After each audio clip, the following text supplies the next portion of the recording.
The noonday sun hung over Red Hollow like punishment. Heat shimmered above the auction yard, blurring faces and warping the air into ghosts. Men leaned against fence posts with boots crossed, spitting dust, their laughter dry as the earth. On the wooden platform stood a woman in a faded gray dress, a thin veil hiding what the whispers said was a ruined face. Her hands trembled as she clutched the edge of her skirt, and her voice was gone, burned out long ago with the rest of her life. The auctioneer's hat was slick with sweat. $5 for the bride, he called. Strong back, can cook, can clean, quiet as a churchyard. His grin split the silence, but no one laughed. No one bid. They all knew the story. The fire that took her husband. The house that burned with him inside. The scars it left behind, on her body, on her name. Cursed, someone muttered. Unholy, another spat. And still, she stood there, as if the shame belonged to the world and not to her. Then, from the back of the crowd, a man's voice broke through, low, quiet, resolute.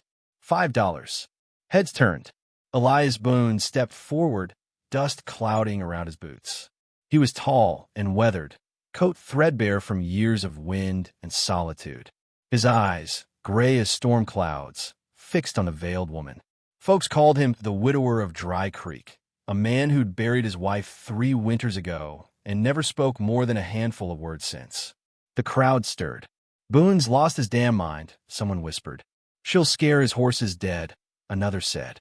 But Elias only reached into his coat, laid $5 silver on a rail, and said, She's coming with me. No one cheered, no one clapped. Just the dry creak of the windmill turning as he helped her down from the platform. She flinched when his hand brushed hers, but he said nothing, only led her to his wagon. They rode out of town under a dying sun, the sky a bruised violet, the land stretching endless and empty. She sat in the back of the wagon, veil fluttering, hands folded like she was praying for the road to end. Elias drove in silence, jaw tight, hat brim low. At the creek crossing, he stopped, dipped the tin cup, and handed it to her. She hesitated before taking it. Her voice, when it finally came, was dry and thin as paper. You don't have to keep me. I can work till I've earned what you paid. He nodded, eyes on the reins. Work's all I ask. That night, he gave her the barn loft, fresh hay, a blanket, a lantern. She thanked him softly, voice trembling, then turned away. Through the slats, he heard her muffled sobs as he sat on the porch, carving wood by lamplight. The crickets sang, and for the first time in years, the night felt too alive for sleep. Days stretched on. The ranch grew quieter, but no longer empty. She moved through the place like a ghost learning to live again, washing linens, mending clothes, feeding chickens. Always careful, never asking. When she passed him, she kept her head low beneath that gray veil. Yet Elias began to notice the details, the neat stitching on the curtains, the way the horses settled when she hummed, the faint smell of soap and wild sage that followed her through the yard. In town, the gossip grew thicker. Boone's married a monster. Martha Keene told her customers over morning coffee. Poor fool thinks he's saving her soul. Sheriff Dobbs only shook his head. He's kind, but kindness don't last against curses. But Elias didn't listen to talk. He watched instead, the way Clara, as he'd learned her name, tended his wife's old rose bushes. They hadn't bloomed in years, yet she watered them every evening like she believed in miracles. Sometimes he caught her humming to them, soft as breath, like a prayer whispered to the dirt. One afternoon, the sky turned the color of lead. The air grew heavy, still, and then the storm broke loose, rain like bullets, wind howling through the pines. Elias found her outside, struggling to pull laundry from the line, soaked through to her skin. Leave it, he shouted over the thunder. You'll catch your death. She turned, and lightning flashed. The veil ripped free, carried by the wind, and in that blinding white moment he saw her.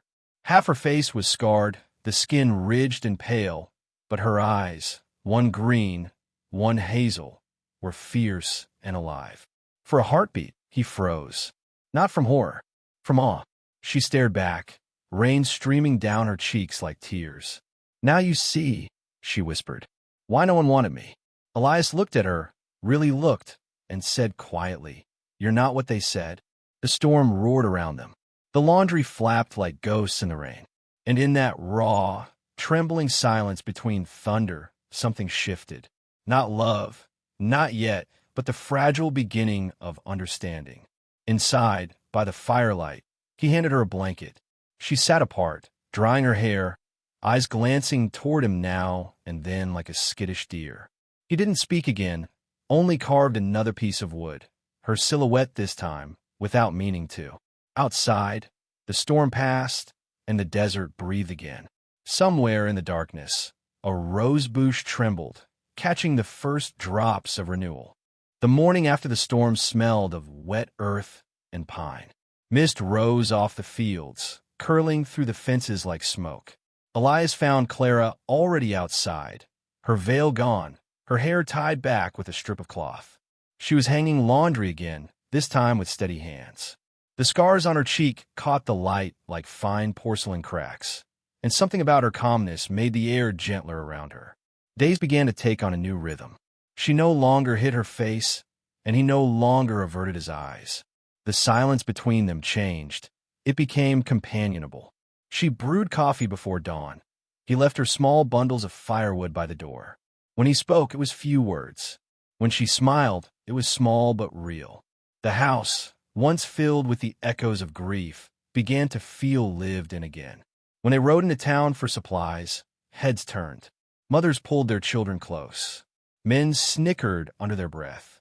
Clara kept her chin high, walking beside Elias as though she owed no one an explanation.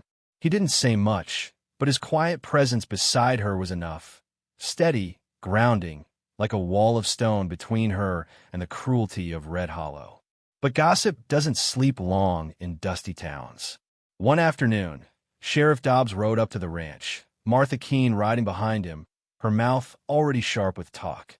Elias met them at the porch, one hand resting on the post, the other near his rifle. "We've got a letter," Dobbs said, unfolding a crumpled sheet. "From her late husband's brother.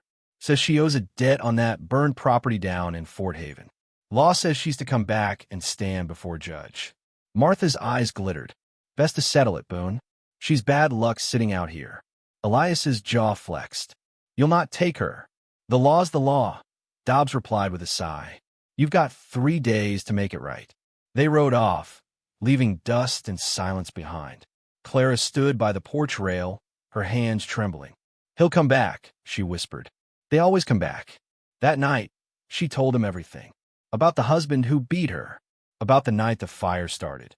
How he'd locked her inside to keep her from leaving, and how she'd smashed the window to escape.